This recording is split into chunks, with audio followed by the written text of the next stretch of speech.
nor yet in any change and mutation of your bodily covering. Where is it then? It is in that part of you that has the power of forming opinions about evil. Let this power, then, not form opinions, and all is well. If that which is nearest to it, the poor body, is cut, burnt, filled with matter and rottenness, nevertheless let the part which forms opinions about such things be quiet. That is, let it judge that nothing is either bad or good that can happen equally to the bad man and the good. For that which happens equally to one who lives contrary to nature, and to one who lives according to nature, is neither according to nature nor contrary to nature. Regard the universe often as one living being, having one substance and one soul, and observe how all things act with one movement, and how all things cooperate as the causes of all that exists. Observe, too, the continuous spinning of the thread, and the single texture of the web. You are a little soul, bearing about a corpse, as Epictetus used to say. It is not evil for things to undergo change, nor good for things to arise in consequence of change. Time is like a river, made up of events that happen, and a violent stream. For as soon as a thing has appeared, it is carried away, and another comes in its place, and this will be carried away too.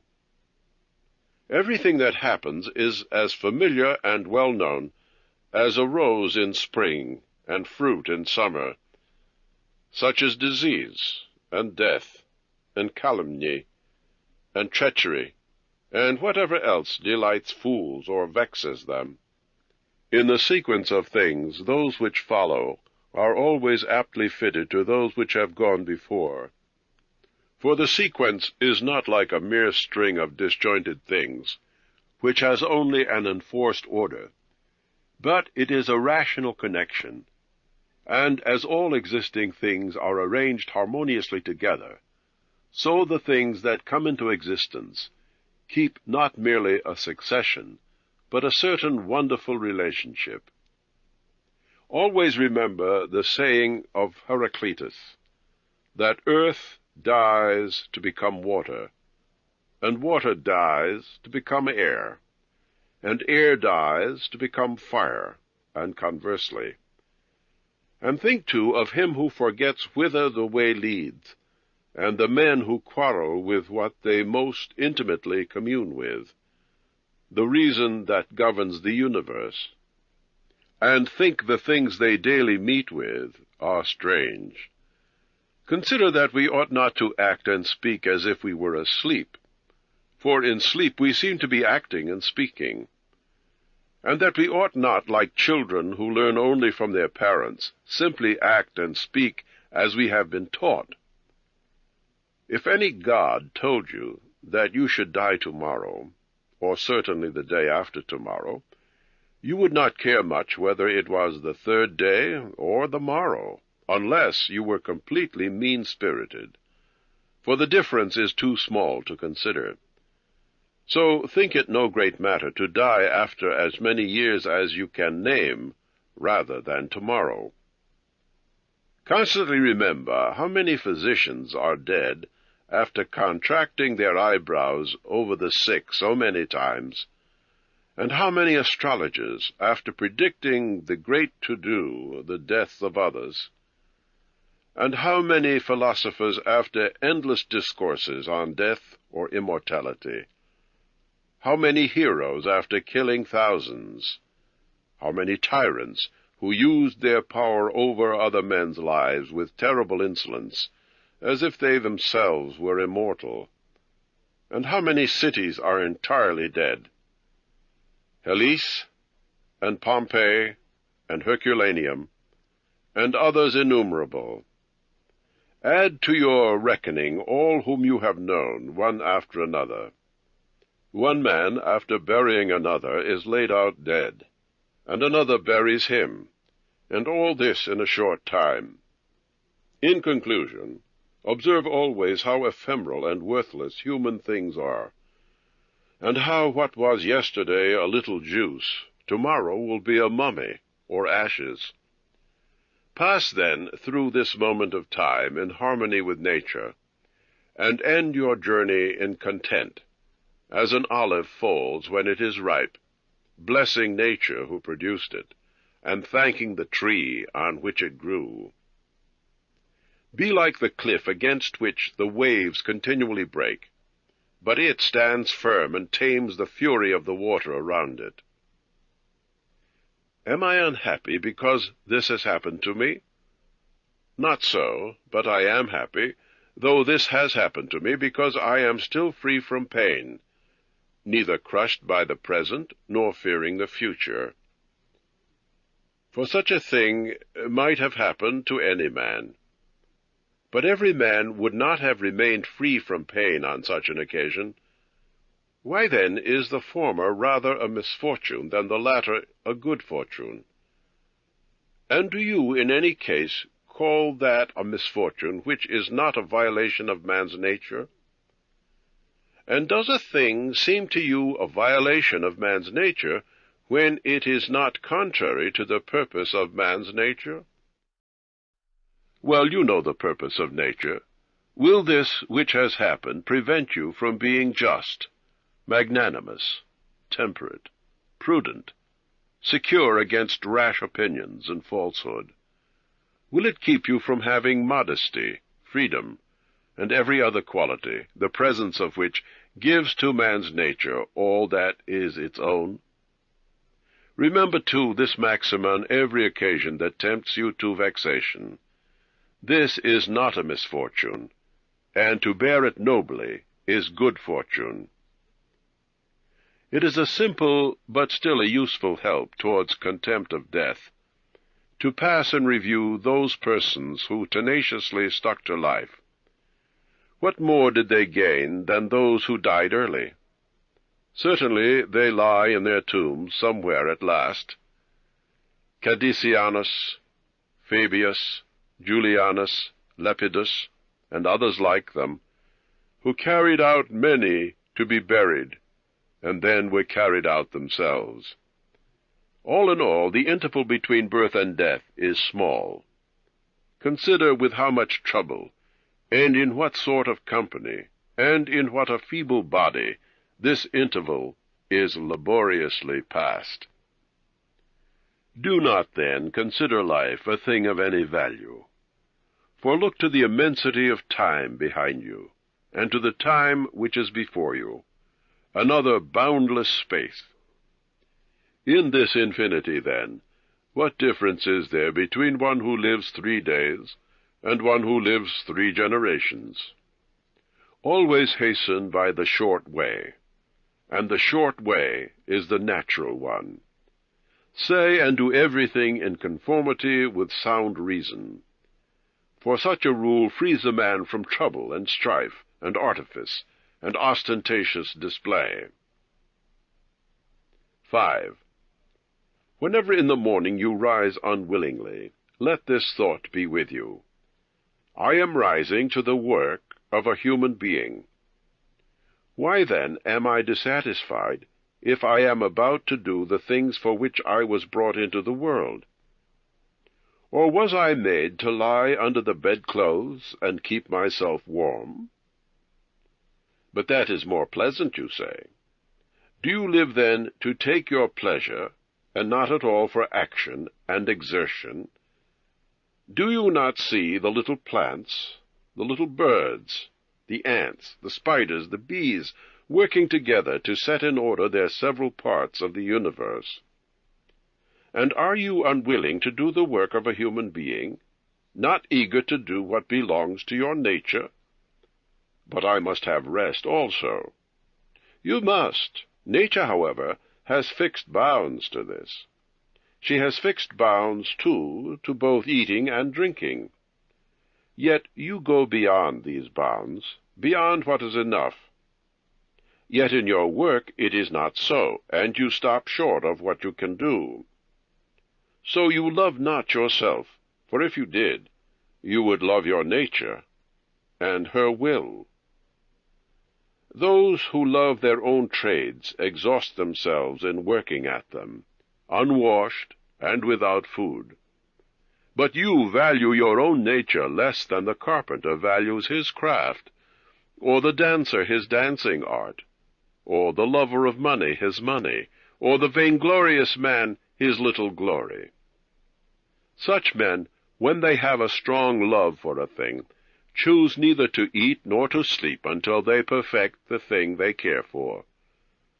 But is service to society less valuable in your eyes, and less worthy of your labor?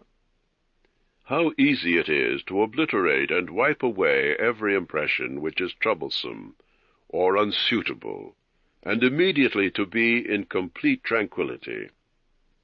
Think no word and deed beneath you which is in accordance with nature, and be not diverted by some people's fault-finding, nor by their words. But if a thing is good to do or say, do not consider it unworthy of you. For these other persons have their own guiding principle and follow their own impulses. Do not regard such things, but go straight on, following your nature and the common nature, and the way of both is one. I pass through the things which happen according to nature until I fall and rest, breathing out my breath into that element from which I daily draw it in, and falling upon that earth out of which my father collected his seed, and my mother her blood, and my nurse her milk, out of which for so many years I have been supplied with food and drink, which bears me when I tread on it, and abuse it for my many purposes. You say that you have no keenness of wit. Be it so, but there are many other things of which you cannot say that nature has not endowed you.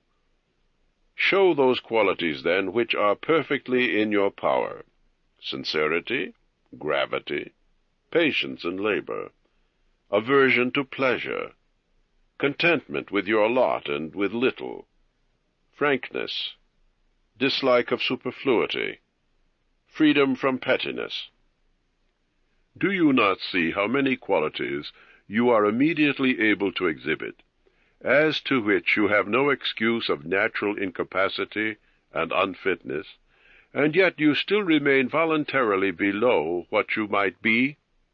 Or are you compelled, because nature furnished you poorly, to murmur, and be stingy, and to flatter, and to find fault with your poor body, and to try to please other men, and to make a great display, and to be so restless in your mind? No, by the gods, you might have been delivered from these things long ago.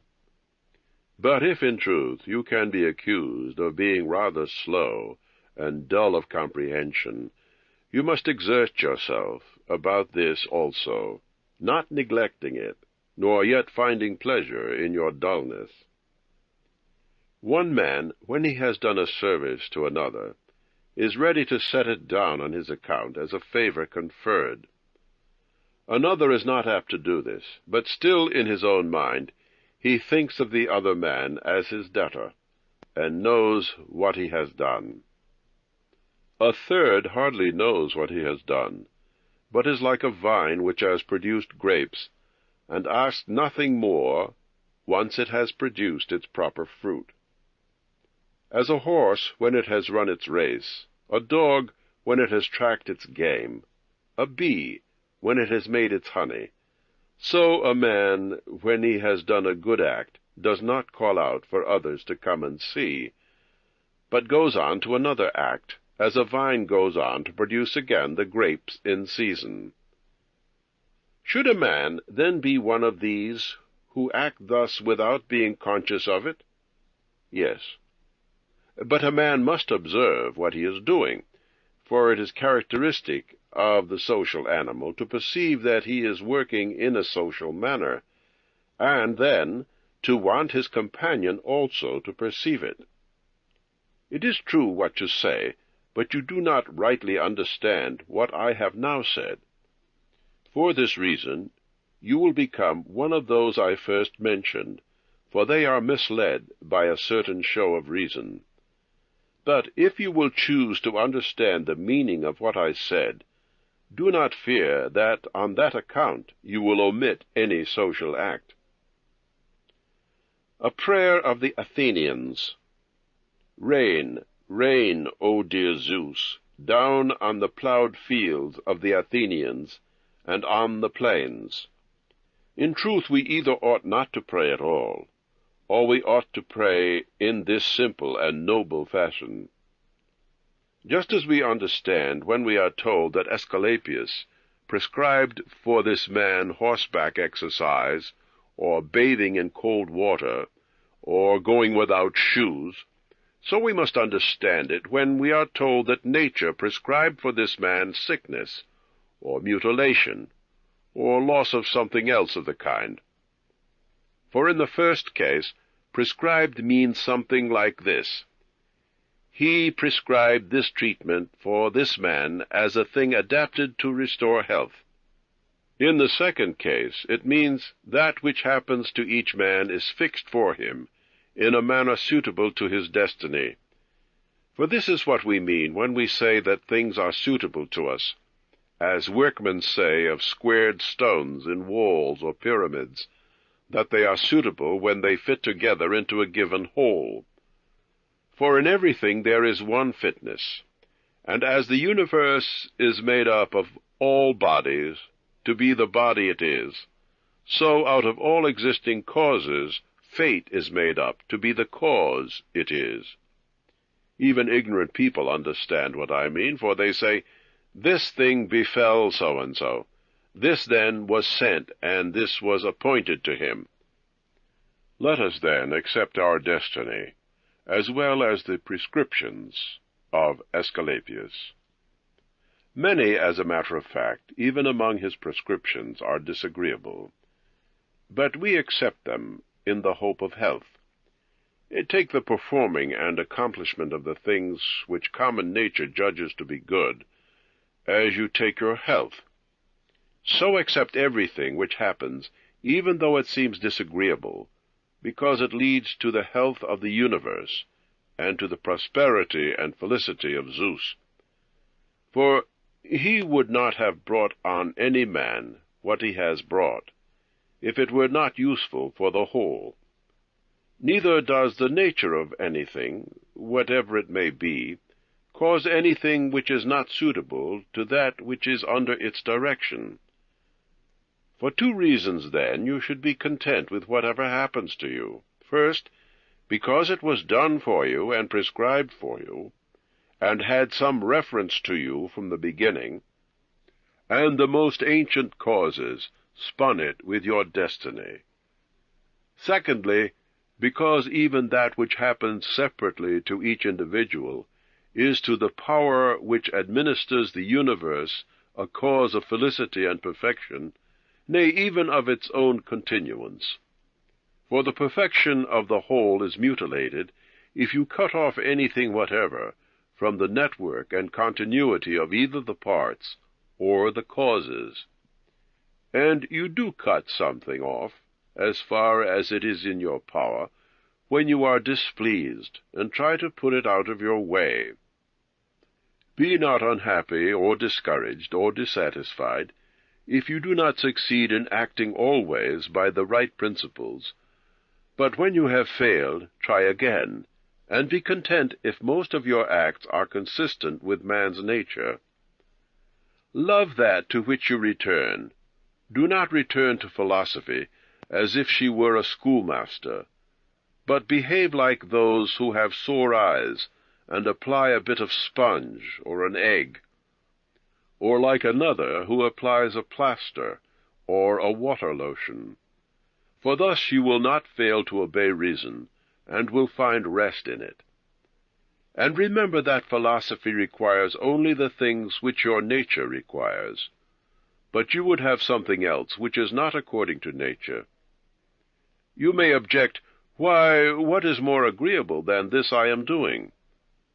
But is not this just how pleasure deceives us? And consider whether magnanimity, freedom, simplicity, equanimity, piety are not more agreeable. And what is more agreeable than wisdom itself, when you think of the security and the happy course of all things which result from the faculty of understanding and knowledge? The world is so enveloped in veils that it has seemed to many distinguished philosophers altogether unintelligible. Nay, even to the Stoics themselves it is difficult to understand. And all our views are changeable, for where is the man who never changes? Carry your thoughts, then, on to the objects themselves, and consider how short-lived they are, and worthless, and how they may be the possession of a filthy wretch, or a whore, or a robber. Then turn to the morals of those who lived with you. Hardly is it possible to endure even the best of them, to say nothing of being hardly able to endure oneself. In such darkness and dirt, in so constant a flux of substance and time, and motion, and things moved, what there is worth being highly prized, or even seriously pursued, I cannot imagine. On the other hand, it is a man's duty to comfort himself, and wait for his natural dissolution, and not be vexed at the delay, but rest in these two ideas: first, that nothing will happen to me which is not in harmony with the nature of the universe, and second, that it is in my power never to act contrary to my God and divinity. For there is no man who can compel me to this. About what am I now employing my soul? Frequently I must ask myself this question, and inquire, what have I now in that part of me they call the ruling principle? And whose soul have I now? That of a child? Of a young man? Of a feeble woman? Of a tyrant? Of a domestic animal? Or of a wild beast?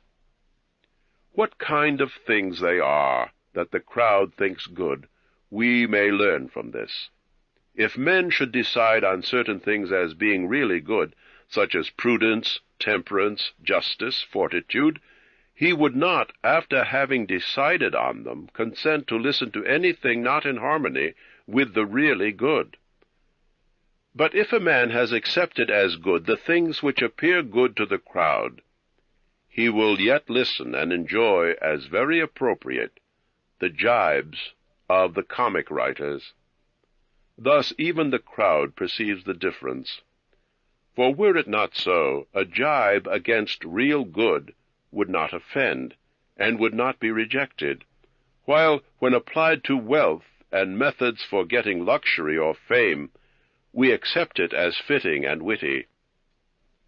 Go on, then, and ask if we should value and believe those things to be good, to which, when we think of them, we know the jest of the comic writer might be aptly applied, that he who has them, through pure excess of luxury, has not a spot to be comfortable in.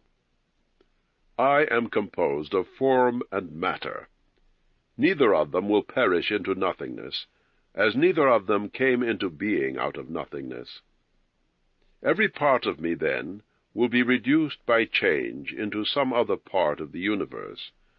That again will change into another part of the universe, and so on forever.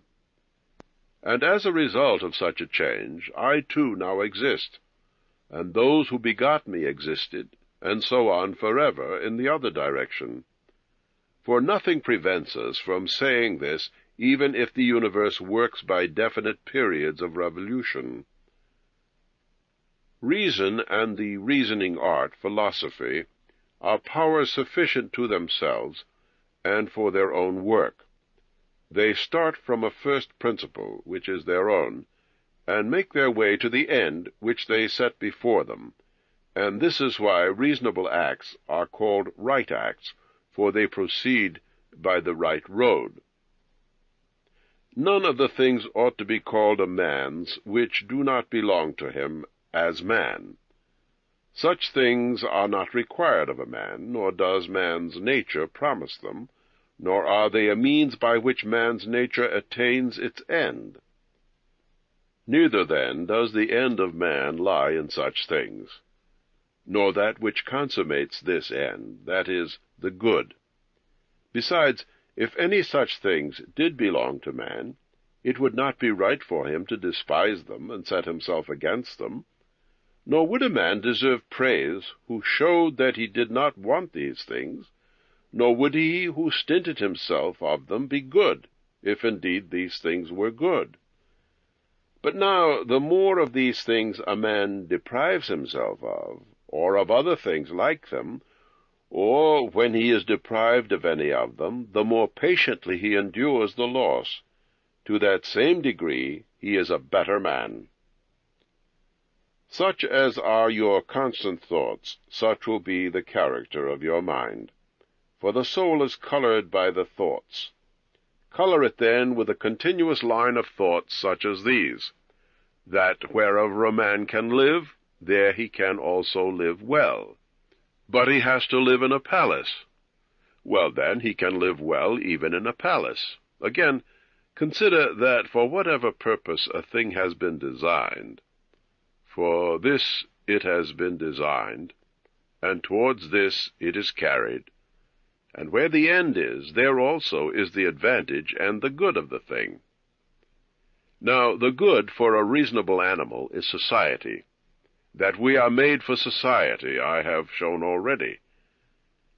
Is it not plain that lower things exist for the sake of the higher, and the things which have life are superior to the things which have not, and of living beings the higher are those which have reason? To look for the impossible is folly, and it is impossible that bad men should not do bad deeds. Nothing happens to any man which he is not framed by nature to bear. The same misfortunes may happen to another, who either because he does not see what has happened, or because he wants to show a great spirit, is firm and comes out unharmed. It is a shame to let ignorance and complacency be stronger than wisdom.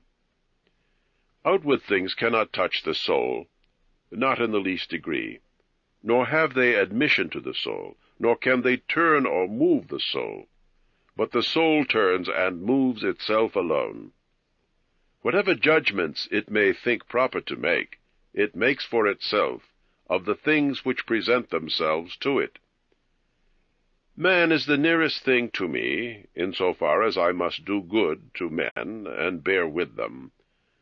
But when men act as obstacles to my proper work, man becomes to me one of the things that are indifferent, as much so as the sun or wind or a wild beast. These, it is true, may impede my work, but they are no hindrance to my intentions and disposition, which have the power of changing and adapting themselves to conditions. For the mind converts and changes every obstacle to its activity into an aid, so that obstacles to action actually further it, and help us along the road. Honor what is best in the universe. This is what controls all things and directs all things. In like manner, honor also what is best in yourself, and this is akin to the other, for in yourself also it is that which controls everything else, and your life is directed by it. That which does no harm to the state does no harm to the citizen. In the case of any appearance of harm, apply this rule: if the state is not harmed by this, neither am I hurt. But if the state is harmed, you must not be angry with him who injures the state. Show him where his error is. Think often of the speed with which things pass and disappear, both the things which are and the things which are being produced. For matter is like a river in a continual flow, and the activities of things are constantly shifting, and the causes work in infinite varieties. There is hardly anything which stands still. And consider this which stands near you, this boundless abyss of the past and the future, in which all things disappear. Why then is he not a fool who is puffed up over such things, or plagued about them, making himself miserable? For they vex him only for a time, and a very short time. Think of universal substance, of which you have a very small portion, and of universal time, of which a short and indivisible moment has been assigned to you, and of the fate which is fixed by destiny, and how small a part of it you are. Does another do me wrong?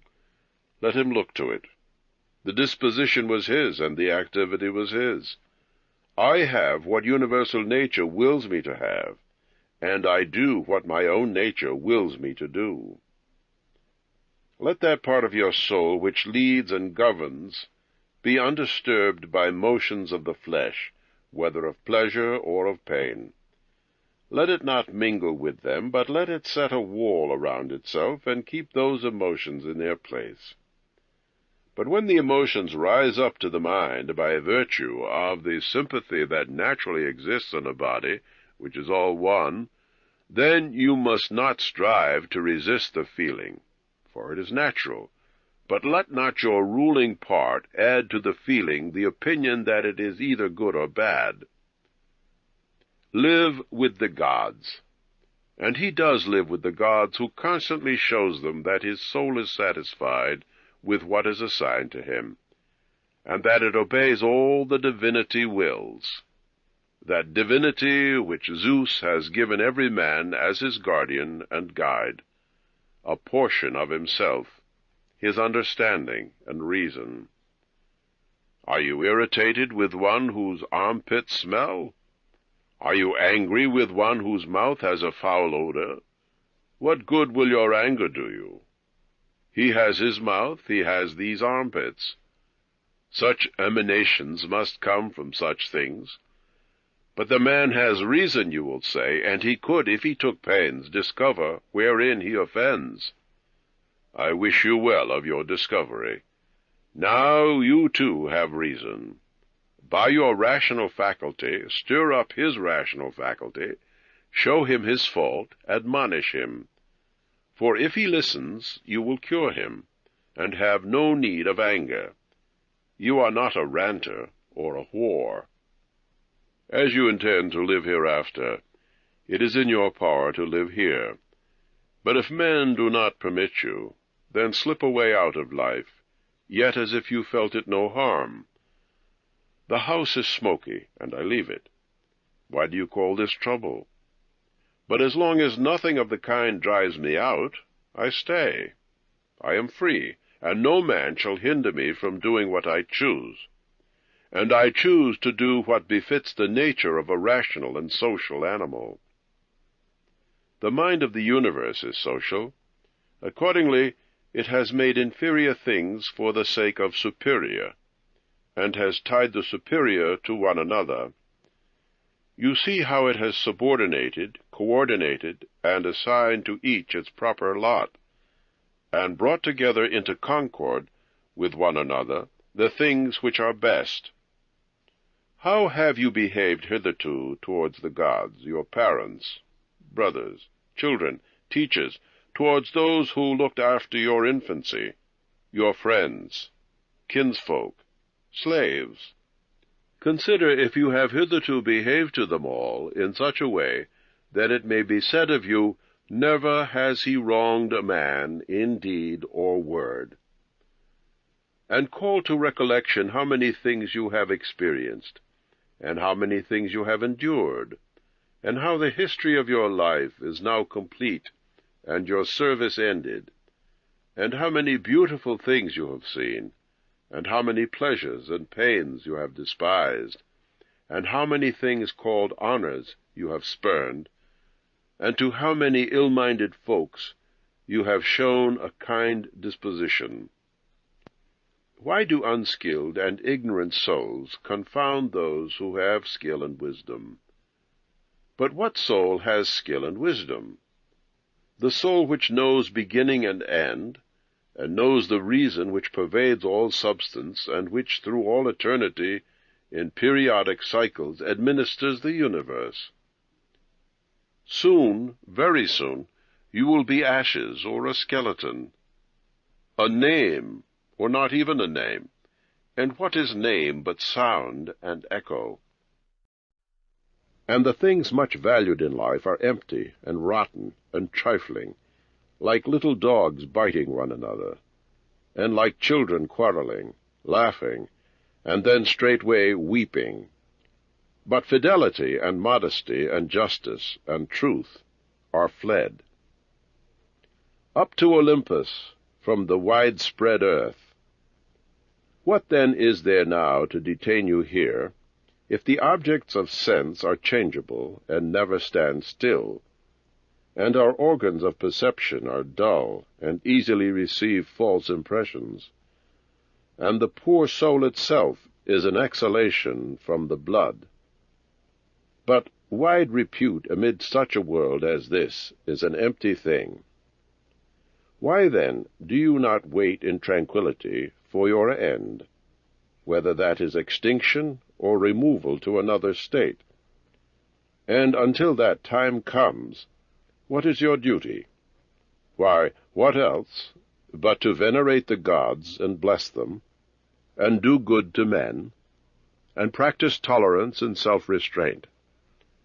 But as to whatever lies beyond the confines of your poor flesh and breath, to remember that it is neither yours nor in your power. You can pass your life in a calm flow of happiness if you can take the right way, and think and act in the right way. The two things common both to the soul of God and to the soul of man, and to the soul of every rational being, are not to be hindered in their purpose by another, and to hold as good the disposition to justice and the practice of it, and in this to let your desire find its satisfaction. If the fault is neither my own, nor the result of my own badness, and the common weal is not hurt, why trouble about it? What hurt is it to the common weal? Do not be carried away rashly by the appearance of things. Help everyone according to your ability and their fitness. If they have suffered a loss in matters indifferent, do not imagine it to be a calamity, for that is a bad habit. But as the old man, when he went away, asked for his foster child's top, remembering that it was a top, so do you in this case also. When you are declaiming on the rostra, have you forgotten, man, what these things really are? Yes, but they are matters of great importance to the people. Will you too, then, be made a fool for these things? Wheresoever stranded, I can at any time become a man of fortune, for fortune means that a man has found for himself a happy lot, and a happy lot is a good disposition of the soul, good impulses, good actions. 6. The substance of the universe is obedient and pliable, and the reason which governs it has itself no cause for doing evil, for it has no malice, nor does it do evil to anything, nor is anything harmed by it. But all things are made and perfected through this reason. Care not whether you are cold or warm, if you are doing your duty, or whether you are weary or satisfied with sleep, or whether ill-spoken of or praised, or whether dying or doing anything else. For dying is one of the acts of life. It is enough in this act also to do well what there is to do. Look beneath the surface. Let neither the peculiar quality of anything nor its value escape you.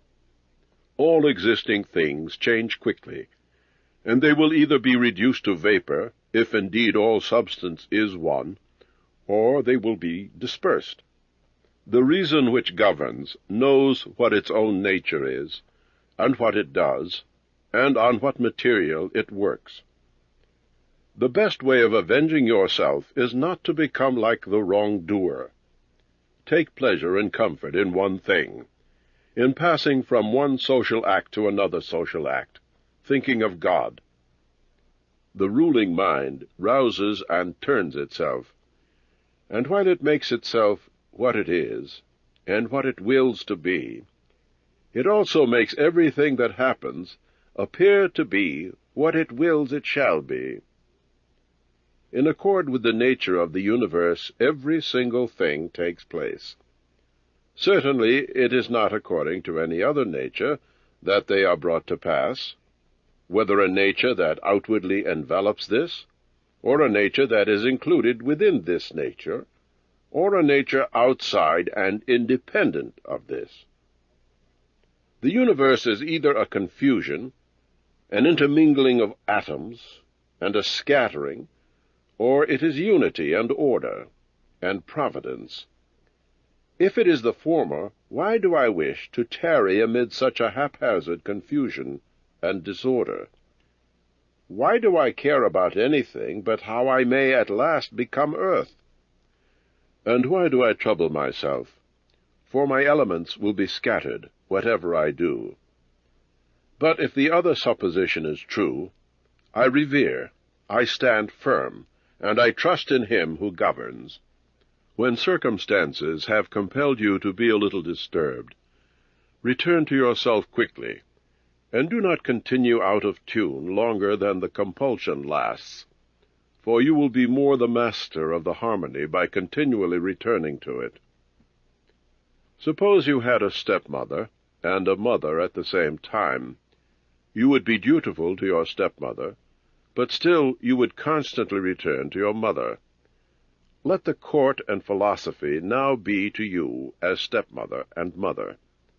Return to philosophy frequently, and repose in her, for through her your life in the court becomes tolerable, and you are tolerable to the court.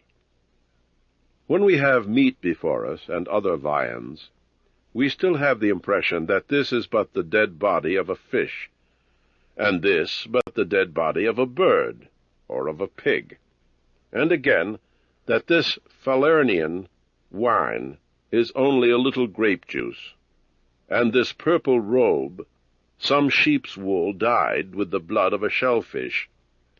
Such, then, are our impressions, and they reach to the things themselves, and penetrate them. So we see what kind of things they are. In just the same way ought we to act all through life, and where things appear most worthy of our liking, we should lay them bare and look at their worthlessness, and strip them of all the worlds by which they were exalted. For outward show is a wonderful perverter of reason, and when you are most sure that the things you are busy about are worth your pains, it is then that it cheats you most. Consider what Crates says even of Xenocrates. Most things which the multitude admire are connected with objects of the most general kind, things formed by bare cohesion, or natural organisms, such as stones, wood, fig trees, vines, olives. But men, who are a little more rational, admire things united by some living principle, such as flocks and herds. Men who are still more instructed admire things inspired by a universal soul, but rational, such as a soul skilled in some art, or expert in some other way, or rational simply as possessing a number of slaves. But he who values a rational soul, that is, universal and framed for political life, regards nothing but this. Above all else, he keeps his own soul in a condition and in an activity right for reason and social life, and he cooperates to this end with men of the same kind as himself. Some things are pressing into existence, and others are hurrying out of it. And of that which is coming into existence, a part is already extinguished. Motion and change are continually renewing the world, just as the uninterrupted course of time is always renewing the infinite duration of ages. In this flowing stream, on which there is no abiding, what is there of the things that hasten by, on which a man would set a high price? It would be as if a man should fall in love with a sparrow flying by, that is already passed out of sight. Every man's life is but an exhalation of the blood, and a little breathing of the air. For, like drawing in the air and giving it back, which we do every moment, the whole quickening power received at birth is now given back to the element whence it came.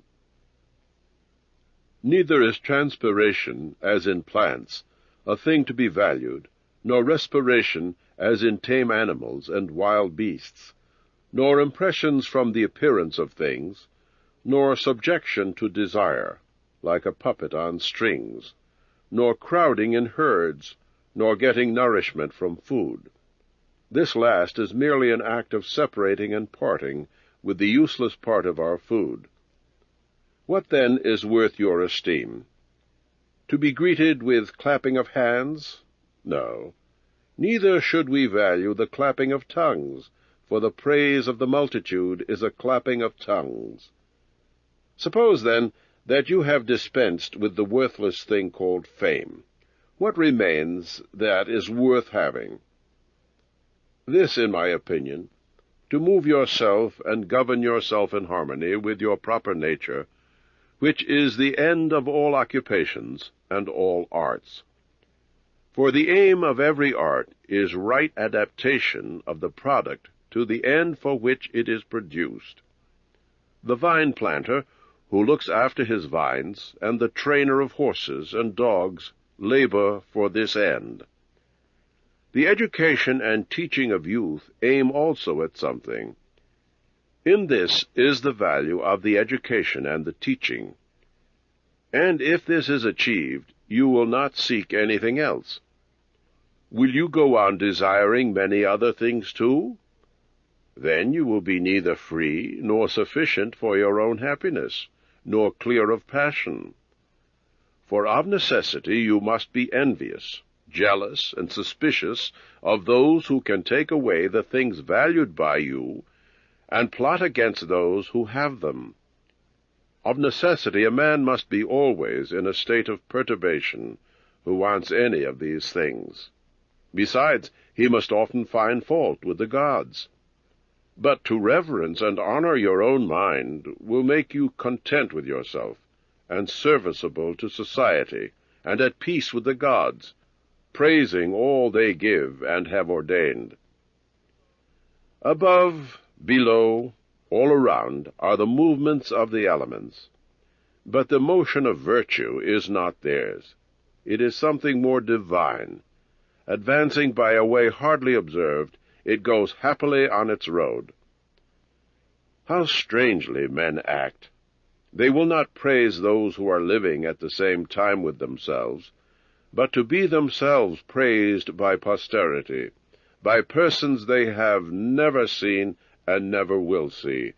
This they set a high value on. But it is much the same as if you should grieve because those who lived before you did not praise you.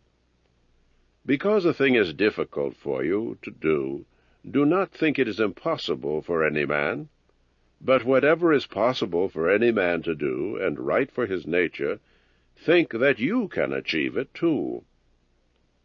Suppose a man scratches you with his nails in gymnastic exercises, and hits your head, and wounds it.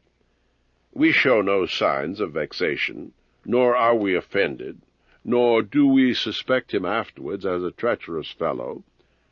We are on our guard against him, but not as an enemy, nor yet with suspicion, but we quietly get out of his way.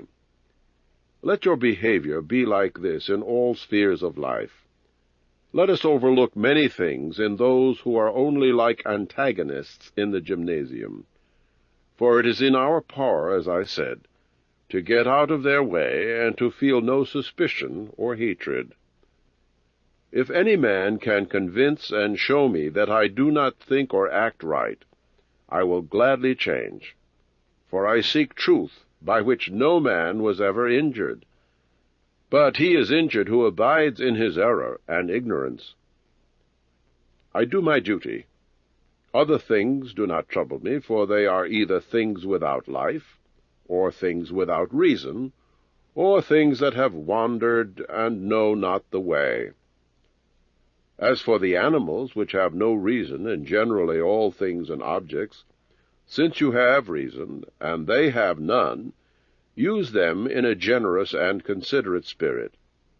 Treat human beings, since they have reason, in a social spirit, and on all occasions call on the gods, and do not worry yourself over the length of time you shall spend doing this. Even 3 hours so spent are well spent. Alexander the Macedonian and his groom were brought by death to the same state, for either they were received back into the same creative principles of the universe, or they were alike dispersed among the atoms. Consider how many things in the same indivisible time take place in each of us, things affecting the body, and things affecting the soul.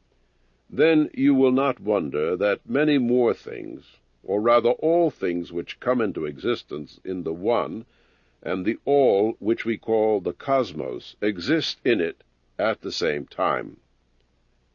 If any man should ask you how to spell the name Antoninus, would you shout each letter angrily? What then if he grows angry? Will you be angry too? Or will you quietly tell him the letters? So in this life also remember that each duty is made up of certain parts. These it is your duty to observe, and, without showing impatience or anger toward those who are angry with you, go on your way and finish that which is set before you.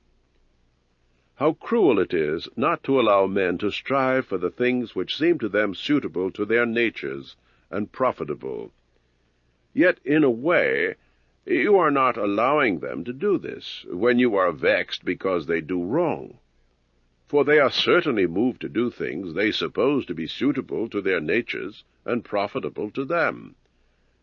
But it is not so. Teach them, then, and show them without being angry. Death is a cessation of impressions through the senses, and of pulling of the strings which move our appetites, and of discursive movements of our thoughts, and of service to the flesh. It is a shame when the soul is first to give way in this life, and the body does not give way. Take care that you turn not into a Caesar, that you are not dyed with that dye, for such things happen.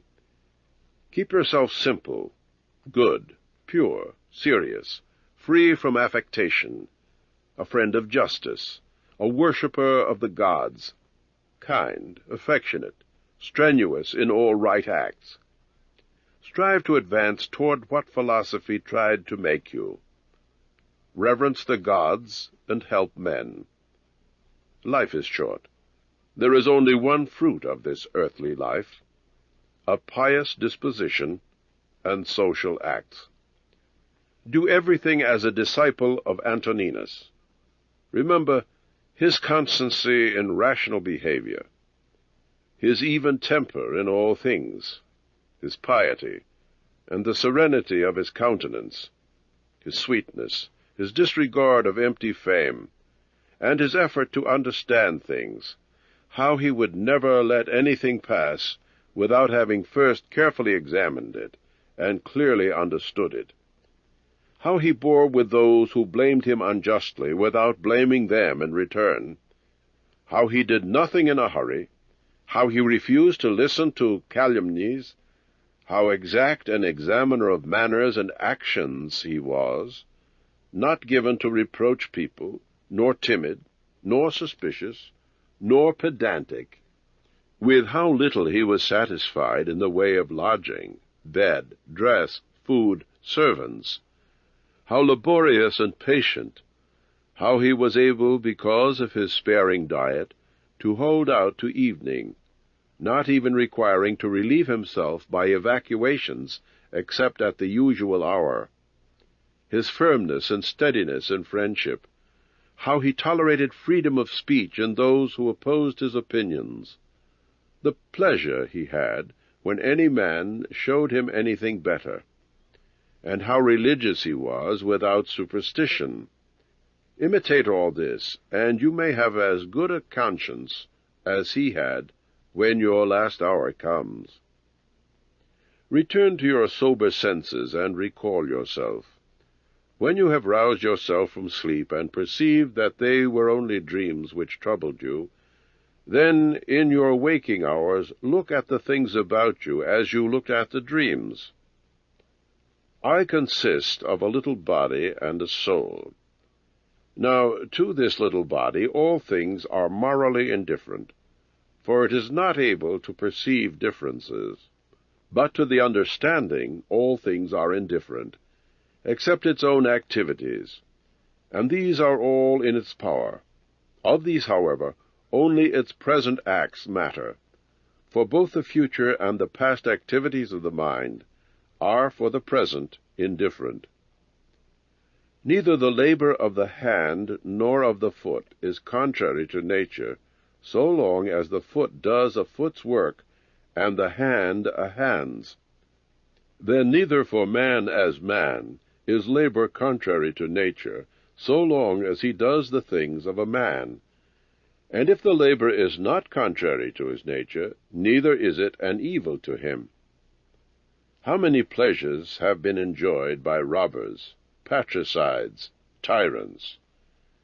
Do you not see how craftsmen accommodate themselves, up to a certain point, to those who are novices in their craft, yet hold fast to the principles of their art, and refuse to depart from them?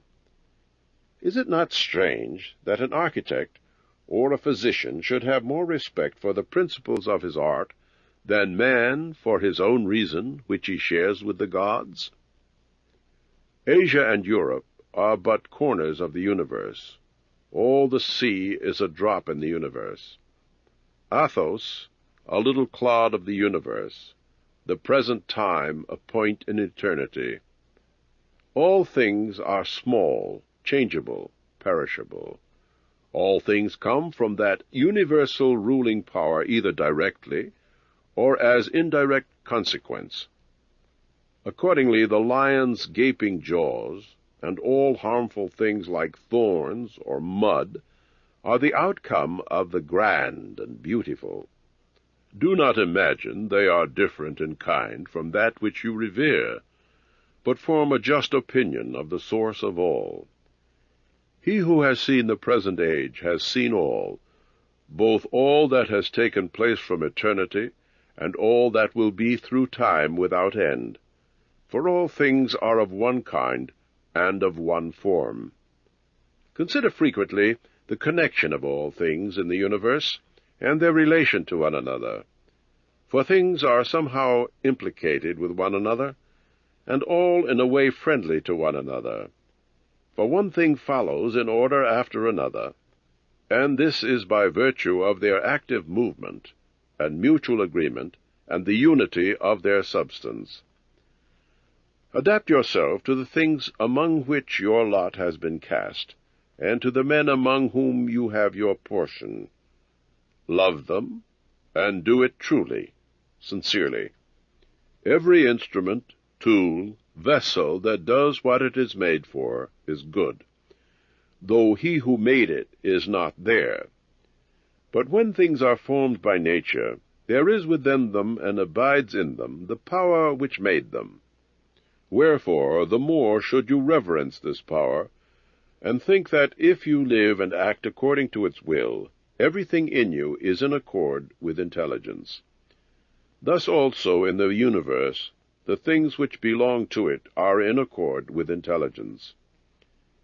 If of the things not within your power you suppose some to be good for you and others evil, it must be that when one of the bad things befalls you, or the loss of one of the good things, you still blame the gods, and hate men too, whoever are the cause of the misfortune, or the loss, or are suspected of being probably the cause. And we do much injustice, because we do not regard these things as indifferent, but if we think that only the things which are in our power are good or bad, we have no reason either for finding fault with God or taking a hostile attitude to man. We are all working together to one end, some with knowledge and design, others without knowing what they do, like men asleep, of whom Heraclitus, I think it is, says that they too are laborers and co-operators in what goes on in the universe. But men cooperate after different fashions. Even those who find fault with what happens are cooperating abundantly. For the universe has need even of such men as these. It remains for you to understand among what kind of workmen you station yourself, for he who rules all things will certainly make a right use of you, and receive you among some group of cooperators, and those whose labors conduce to the one end. But do not play such a part as the mean and ridiculous verse in the play which Chrysippus speaks of. Does the sun attempt to do the work of the rain, or Aesculapius the work of Ceres? And how is it with the stars? Are they not different, and yet they work together to the same end? If the gods have decreed about me, and about the things which must happen to me, they have decreed well, for it is absurd to imagine a deity without forethought. And as for doing me harm, why should they desire that? What advantage would result from it to them, or to the whole, which is the special object of their providence? But if they issued no decree about me individually, they have certainly ordained things for the whole at least, and the things which happen by way of result in the general arrangement I ought to accept with pleasure, and be content with them. But if the gods decide nothing, which is wicked to believe, let us neither sacrifice, nor pray, nor swear by them, nor do anything else we did when we believed the gods were present and lived with us. If then the gods have no care of the things which concern us, I can take care of myself, and I can inquire into what is useful, and to every man that is useful which is in harmony with his constitution and nature. My nature is rational and social, and my city and country, so far as I am Antoninus, is Rome, and so far as I am a man, is the world. Whatever, then, is of use to these societies is of use to me. Whatever happens to the individual is for the interest of the universal. This should be sufficient. But further, you will observe this general truth, that whatever is profitable to any man is profitable also to other men. Take the word profitable here in the common sense as applying to things of the middle sort, neither good nor bad. Even as it happens to you in the theatre and such places, that the continual sight of the same things, or the monotony, makes the show wearisome, so it is all through life, for everything above and below is the same, and comes from the same. How long, then, to the end? Think continually that all kinds of men, of all kinds of professions, and of all nations are dead, and let your thoughts come down even to Philistion, and Phoebus, and Origanian. Now turn your thoughts to other generations. We, too, must remove to that place where so many great orators, so many noble philosophers, Heraclitus, Pythagoras, Socrates, so many heroes of former days, and so many generals after them, and tyrants, have gone, and in their train Eudoxus, Hipparchus, Archimedes, and other men of keen natural talents, great minds, great lovers of labor, versatile, confident, mockers even of the perishable and ephemeral life of man, such as Menippus and others like him. Consider of all these that they have long been dust. What harm is this to them? or what to those whose names are quite unknown. Only one thing here is worth much: to pass your life in truth and justice, and show benevolence even to liars and unjust men. When you wish to enjoy yourself, think of the virtues of those who live with you. The activity, for instance, of one, the modesty of another, the liberality of a third, and some other good quality of a fourth. For nothing is so cheering as examples of the virtues exhibited in the characters of those who live with us, when they appear in all possible abundance. Wherefore we must keep them before us. Are you rebellious because you weigh so many pounds less than 300? Be not rebellious, then, that you must live only so many years, and not more. For as you are satisfied with the amount of substance which has been assigned you, so be content with the time. Let us try to persuade men to behave reasonably, but for yourself act even against their will when the law of justice directs you that way. If, however, anyone forcibly obstructs you, resign yourself to contentment and tranquillity. At the same time, make use of his obstruction to exercise some other virtue. Remember that you made your attempt conditionally, that you did not expect to do the impossible. What then did you expect? To make the attempt as you have done, and you have attained your object, even if the things which you were striving to reach are not accomplished. The lover of fame relies on other men's activities for his own good, the lover of pleasure on his sensations, but the man of understanding knows that his own acts are his good. It is in our power to refrain from any opinion about things, and not to be disturbed in our souls, for things in themselves have no natural power to force our judgments. Accustom yourself to listen carefully to another man's words, and as much as possible be in the speaker's mind. That which is not good for the swarm is not good for the single bee. If the sailors abused the helmsman, or the sick the doctor, would they listen to anybody else? And how then could the helmsman ensure the safety of those in the ship, or the doctor the health of his patients? How many of the people who came into the world with me are already gone out of it? Honey tastes bitter to the jaundiced, and water is horrible to a person with rabies, and a ball is a fine thing to little children. Why then am I angry with anyone? Do you think that a false opinion has less power than bile in the jaundiced, or poison in one who is bitten by a mad dog? No man can hinder you from living according to the reason of your own nature. Nothing will happen to you contrary to the reason of universal nature. What kind of people are those whom men strive to please, and for what objects, and by what kind of acts? How soon will time cover all things, and how many has it covered already? 7. What is evil? It is something you have often seen, and whatever happens, keep this in mind, that it is something you have seen again and again. Everywhere up and down you will find the same things with which histories are filled, in the olden times, in medieval times, and today, repeating themselves in our cities and homes. There is nothing new. All things are familiar, and quickly over. How can our opinions cool down unless the impressions on which they rest are obliterated?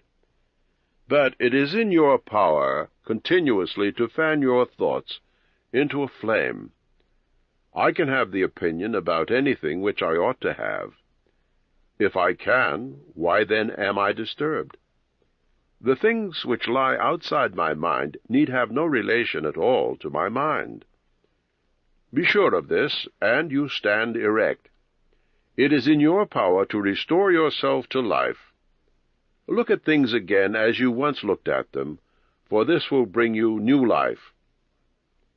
A piece of pageantry, a stage play, flocking sheep and herding cows, exercise with spears, bones cast to puppies, crusts tossed into fish-ponds, the laboring of ants over their burdens, the running about of frightened little mice, puppets dancing on strings, all are the same.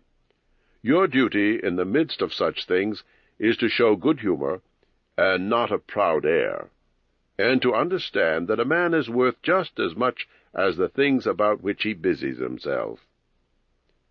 In conversation you should attend to what is being said, and in action you should observe what is happening. In the first you should see immediately the end intended, and in the second watch carefully for the meaning. Is my understanding sufficient for this work or not?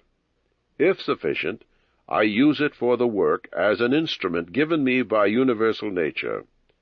If it is not sufficient, then either I retire from the work and give place to one who can do it better, unless there is some reason why I ought not to do so, or else I do it as well as I can, allying myself with a man who, with the aid of my intelligence, can do what is wanted and what is useful for the general good. For whatsoever I can do, either alone or with another, ought to be directed only toward that which is useful and advantageous to society. How many who were once celebrated by fame have now been lost in oblivion, and how many who once celebrated the fame of others have long been dead? Be not ashamed to take help. Your business is to do your duty as a soldier does in an assault on a town. Suppose you are lame and cannot mount the battlements alone. With the help of another you can reach them. Let not the future disturb you. You will face it with the same reason which you now use for present things. All parts of the universe are interwoven with one another, and the bond is sacred. Nothing is unconnected with some other thing, for all things have been coordinated and combined to form the same universe. There is one universe made up of everything, and one God who pervades everything, and one substance, one law, one common reason in all intelligent animals, and one truth. Perchance, indeed, there is one perfection for all beings of the same stock, who participate in the same reason. Everything material soon disappears into the sum of being, and every form is soon taken back into the universal reason, and the memory of everything is soon overwhelmed in time. To a rational being, the act that is according to nature is according to reason. Stand erect, or be helped to stand erect. As it is with members of unified bodies, so it is with rational beings that exist separate, but are designed for cooperation. You will realize this more if you say often to yourself, I am a member of a system of rational beings. But if you say only you are a part, you do not yet love mankind from your heart. Doing good does not yet delight you for its own sake. You still do it merely as an act of politeness, not yet as doing good to yourself. Let accidents happen as they will on the parts that feel the injury, and parts that have felt may complain if they choose. But I, unless I think that the accident is an evil, am not injured, and it is in my power not to think so. Whatever anyone else does or says, my duty is to be good, just as gold or an emerald or purple always says. Whatever anyone else does or says, I must be an emerald and keep my color. The ruling mind does not disturb itself. Does not frighten itself or cause itself pain. If anyone else can frighten or pain it, let him do so. The mind itself, of its own judgment, will not turn to such ways. Let the body take care, if it can, that it suffers nothing, but let it speak if it suffers. But the soul, the seat of fear and pain, has full power to form an opinion about these things, and need suffer nothing, unless at times it deviates into such an opinion. The mind in itself wants nothing, unless it creates a want for itself.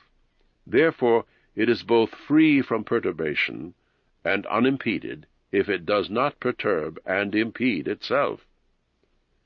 Happiness is a good divinity, or a good thing. What then are you doing here, O imagination? Go away. I entreat you by the gods, as you did come, for I want you not. But you are come as you have been used to do. I am not angry with you, only go away.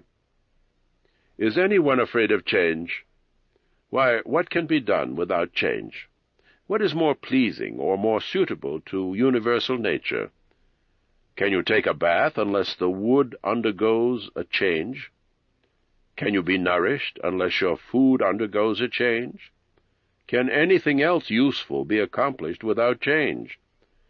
Do you not then see that for yourself also change is the same, and equally necessary for the universal nature?